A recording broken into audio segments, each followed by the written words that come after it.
ഖന്തക്ക് യുദ്ധം സമയത്ത് കിടങ്ങി കയറുന്ന സമയത്ത് നമ്മൾ കണ്ടുപോകുന്ന ജാദറുള്ളാവിൻ്റെ വീട് നിന്ന സ്ഥലത്തുള്ളൊരു പള്ളിയാണ്. അത് കഴിഞ്ഞ് അങ്ങനെ ആ ഖന്തക്ക് യുദ്ധമൊക്കെ കീറി കഴിഞ്ഞതിൻ്റെ ദിവസം ശത്രുക്കൾ വന്നപ്പോൾ എന്ത് ചെയ്ത് പിന്നെ ഉപരോധമായിരുന്നു. ഇതിൻ്റെ ഉള്ളിലുള്ളവർക്ക് പുറത്തേക്ക് ഇറങ്ങാൻ വയ്യ, അവർക്ക് വീട് കടക്കാനും വയ്യല്ലോ. ഉപരോധമായിരുന്നു മദീനക്കാരെ പുറത്തേക്ക് ഇറങ്ങാനയക്കാണ്ട്.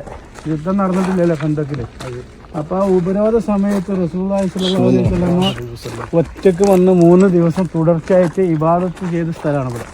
ഇതിന് മുകളിൽ സുജൂദിൽ കിടന്ന സ്ഥലമാണ്.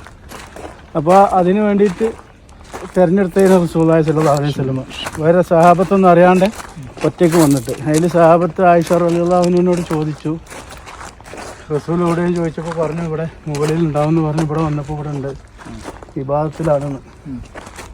അങ്ങനെ ഇവിടുന്ന് ഇബാദത്ത് കഴിഞ്ഞിട്ടാണ് പിന്നെ മസ്ജിദുൽ ഫത്തഹിൻ്റെ അവിടെ പോയിട്ട് യുദ്ധപ്രഖ്യാപനം നടത്തിയത്. പിന്നെ ഒരു പൊടിക്കാറ്റ് വന്ന് ശത്രുക്കൾ പിന്തിരിഞ്ഞ് പോയതാണല്ലോ, ശബ്ദത്തോടു കൂടിയിട്ടുള്ള ഒരു പൊടിക്കാറ്റ് വന്നു. അതിൽ പിന്നെ ശത്രുക്കളായ ഭയന്ന് പേടിച്ചു പോയതാണ്. പിന്നെ അങ്ങനെ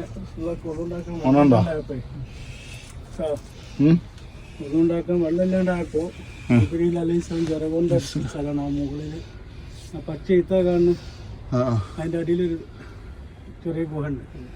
പിന്നെ അവിടുന്ന് വെള്ളം വന്നിട്ട് അവിടെ നിന്നാണ് വെള്ളം ഉണ്ടാക്കി വെക്കാൻ. താഴെ ഇറങ്ങി പോകുമ്പോൾ ഇത് പ്രയാസപ്പെട്ടിട്ട് ജിബ്രീൽ അലൈഹിസ്സലാം വന്നിട്ട് ജറകൊണ്ട് അടിച്ചു കൊടുത്തതാണ്.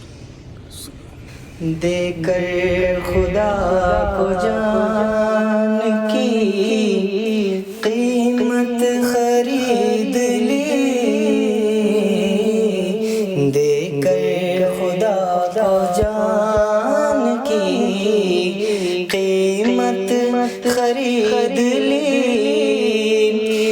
देकर खुदा को जान की कीमत खरीद ली।